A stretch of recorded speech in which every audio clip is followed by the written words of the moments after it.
Ազգային անվտանգության ծառայության հարգելի տնօրեն, տնօրենի հարգելի տեղակալներ, ծառայության հարգելի ներկայացուցիչներ, շնորհավորում եմ բոլորիս ազգային անվտանգության ծառայողի օրվա առիթով եւ ուզում եմ բոլորիդ շնորհակալություն հայտնել ձեր աշխատանքի, ձեր ծառայության համար իշա Հայաստանի Հանրապետության եւ նրա ժողովրդի։ Պետք է արձանագրեմ, որ ազգային անվտանգության ծառայությունը մեր պետության կարևորագույն անկյունաքարերից մեկն է եւ ըստ էության այն հենասյուներից մեկը, որը առանցքային նշանակություն ունի Հայաստանի Հանրապետության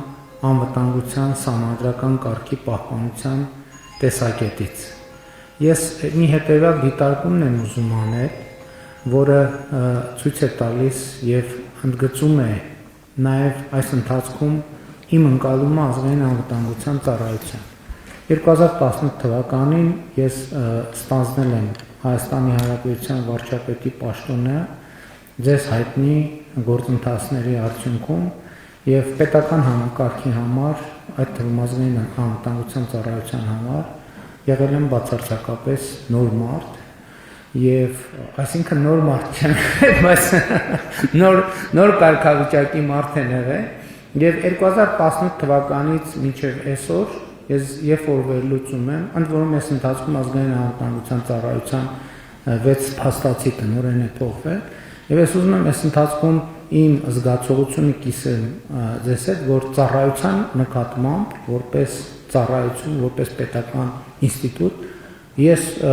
ինչքան մտածում եմ, ես չունեմ ոչ մի վերապահում։ Պատկերացնեք 2018 թվականից ինչեր են տեղի ունեցել։ Այսինքն նախ այդ սկզբնական շրջանը, այդ հեղափոխական շրջանը, դրանից հետո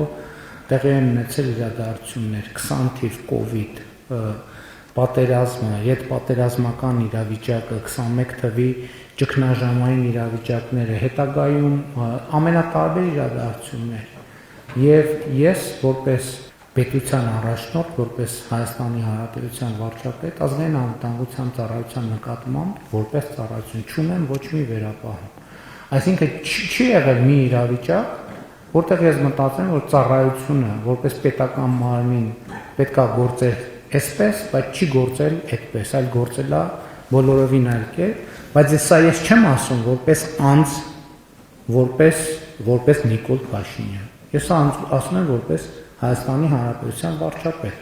որովհետև պետության, մենք այսօր պետության հարաբերության օրակարգն ենք որդեգրել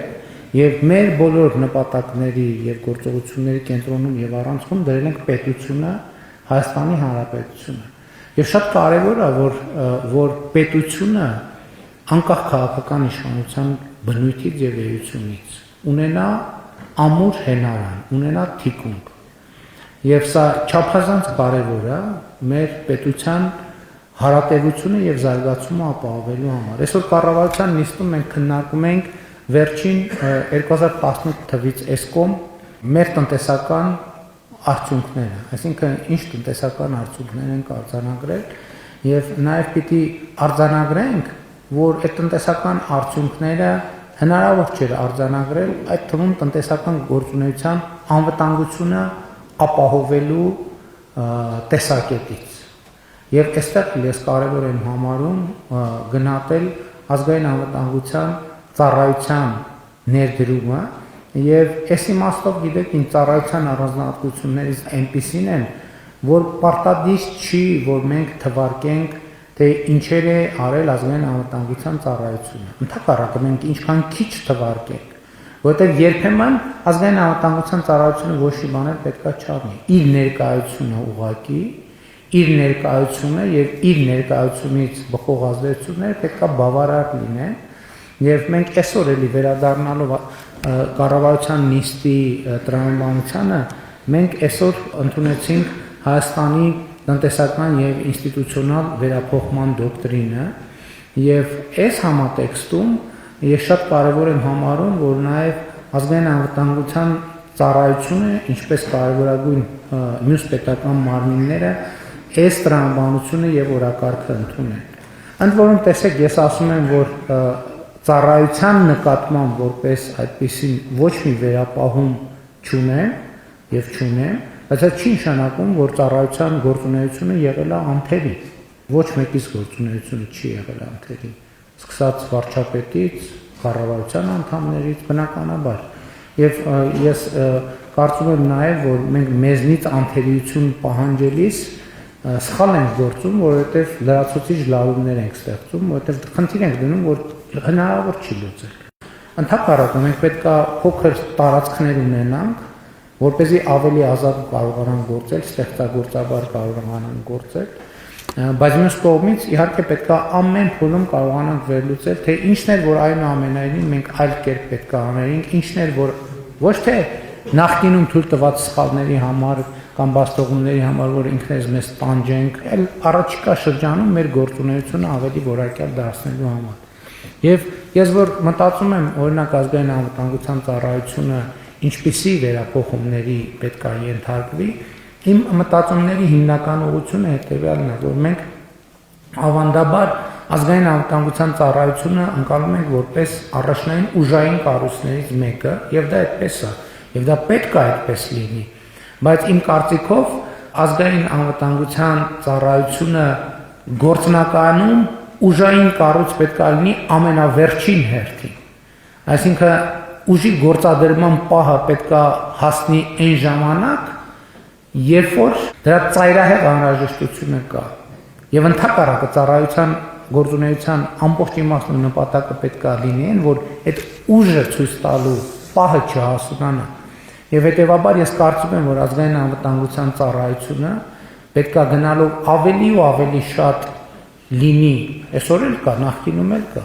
ավելի ու ավելի շատ լինի ինտելեկտուալ վերլուծական մարմին, որ եւ ուժայինը լինի այն չնախատեսված եւ չկանխատեսված դեպքը երաշխավորելու համար, բայց մյուս կողմից ամեն ինչ պետք է արվի, որ այդ չկանխատեսված եւ չնախատեսված դեպքը տեղի չունենա։ Եվ հետեւաբար ես նաեւ տնօրենի առաջ այդ խնդիրը դրել եմ, որ առաջիկա շրջանում մենք պետք է հենց դրա վրա ավելի շատ ուշադրություն դարձնենք, իհարկե ազգային անվտանգության ծառայության ուժային կարողությունները պետք է շատ լրջորեն զարգանան եւ մենք այդ ուղղությամբ գնում ենք եւ մենք պետք է շարունակենք այս ճանապարհը, բայց ելի եմ ասում, ոնց որ այսօր մենք տարբեր խմբերի տեղակ եք համոզված են, ուղեկցում ենք եւ ցույց ենք տալիս մեր ձեռք բերած սպառազինությունները, ռազմական տեխնիկան եւ այլն, եւ այնտեղ մենք ասում ենք, մենք այս ամբողջ սպառազինություն եւ տեխնիկան ձեռք ենք բերում դա չկիրառելու հույսով եւ դա չկիրառելու նպատակով։ Այսինքն այս շատ կարեւոր բան է, որովհետեւ ազգային անվտանգության ծառայությունը պետք է շատ հզոր ուժային բաղադրիչներ ունենա, հատուկ նշանակության զորքերը պետք է իրանք շատ մեծ կարողություններ ունենան, բայց ուժի կիրառման անհրաժեշտությունից խուսափելը պետք է լինի։ Ազգային անվտանգության ծառայության հիմնական անելիքը կանխատեսելը, կանխարգելելը եւ այդպես շարունակ։ Եվ ես կարծում եմ, որ մենք բավականին հաջող այս տրամաբանությամբ գործել ենք, որովհետեւ պետք է արձանագրենք դա, չնայած դա ակնհայտ է, որ այս ընթացքում մասնավորապես սահմանադրական կարգի պահպանության, ահաբեկչության դեմ պայքարի ուղղություններով մենք անկառավարելի եւ անկանխատեսելի իրավիճակներ չենք ունեցել, բարձր որակով եւ մակարդակով կառավարել ենք այդ իրավիճակները, այստեղ ազգային անվտանգության ծառայության դերը առանցքային է եւ ես ուզում եմ դրա համար էլ առանձնահատուկ շնորհակալություն հայտնել։ Եվ մենք հենց սրա վրա պետք է հետագա շեշտը դնենք, իհարկե լրացուցիչ մենք միանշանակ ներդրումներ ենք շարունակելու եւ ուժային կառույցների ուժեղացման սահմանապահ զորքեր, հատուկ նշանակության զորքեր, տեխնիկական հագեցվածություն, վերլուծական կարողություններ եւ այլն եւ այդպես շարունակ։ Այսինքն սա քննարկման ենթակա չի, բայց մեր մտածածով մենք ավելի մեծ ներդրումներ պետք է անենք ազգային անվտանգության ծառայության վերլուծական կարողությունների, մանավանդ հիմա սպառնալիքներն էլ իրանց բնույթով փոխվում են։ Հիմա պատկերացրեք ֆիզիկական առանց ֆիզիկական հպման ինտերնետում այնպիսի սպառնալիքներ են ստեղծվում, որոնք կարող են շատ լուրջ խնդիրներ հարուցել եւ անվտանգային առումով այնպիսի խնդիրներ առաջացնել, որոնց հաղթահարելը շատ դժվար կլինի, եւ այս առումով իհարկե ես համոզված եմ, որ բավարար կամք կա եւ համոզված եմ, որ այն ինչ որ ասում եմ, այդ օրակարգը ընկալելի է եւ իրականանալի ազգային անվտանգության ծառայության համար։ Իհարկե մենք ունենք խնդիրներ, հիբրիդային պայքարը, հիբրիդային պատերազմները, որը հələ մենք դեռ չենք հասցնում մի փուլի գործիքակազմը յուրացնել եւ հասկանալ դա ինչա, նոր գործիքներ են ի հայտ գալիս, նոր մոդելներ են ի հայտ գալիս եւ սա շարունակական աշխատանք է։ Թմրանյութերի ապօրինի շրջանառության հետ կապված խնդիրները լուրջ են։ Դա լավ լուրել չի, մխիթարանքային, որ դա մենակ մեր երկրում չի, ամբողջ աշխարհում այդ խնդրը ահագնանում է եւ հիմա տեսնում եք նաեւ այդ խնդրը ինչ դրսեւորումներ են ունենում, բայց սա մխիթարանք չի մեզ համար, որովհետեւ մենք պետքա ձև գտնենք, որովհետև դա իրոք ազգային անվտանգության լրջագույն սպառնալիք է։ Եվ մենք այստեղ էլ ճիշտ մարտավարություններ պետք է որդեգրենք։ Ես օրինակ վերջերս մի խորհրդակցության ժամանակ, կարծեմ ազգային անվտանգության խորհրդի ձևաչափով, երբ որ քննարկում ենք թմրանյութերի ապօրինի շրջանառության դեմ պայքարը, հարցը թե մենք ինչքան էներգիա պետք է ծախսենք, ասենք 0.00 չգիտեմ ինչ գրամ քարերի տակ դնողների վրա, եւ ինչքան էներգիա պետք է ծախսենք այդ մեծ խմբականակները ներդրողների եւ հնարավոր տեղում արտադրություն կազմակերպողների վրա, որտեղ ես ոնց վերլուծում եմ, մենք պետք է ավելի շատ կենտրոնանանք աղբյուրների վրա, որովհետեւ հա 10 բան կտանք, այդ ինչա փոքր փաթեթ կտանք ծառերի տակ թաքցրած, հա դա վիճակագրորեն արդյունք է, բայց մենք մեզ խափում ենք, երբ որ ասենք 5-6 փաթեթ 5-6 հոգի են գտնում եւ ակնհայտ է շրջանառության մեջ կան կենտրոնացման տեղեր եւ մենք պետք է զբաղվենք կենտրոնացման հնարավոր ներմուծման խմբականակների հնարավոր արտադրական շղթաները բացահայտելու եւ դրանց վրա կենտրոնանալու վրա եւ իհարկե անվտանգության այն օրակարգերը, որոնք հիշատակվում են կառավարության քաղաքական ղեկավարության կողմից, դա սպառիչ չի, որովհետև անվտանգության օրակարգերի մասին այդ թվում տեղեկատվություն ազգային անվտանգության ծառայությունն է մեզ տալիս եւ դա ձեր ամենօրյա աշխատանքն է եւ ես կրկին ուզում եմ շնորհավորել բոլորիդ այս օրվա առիթով,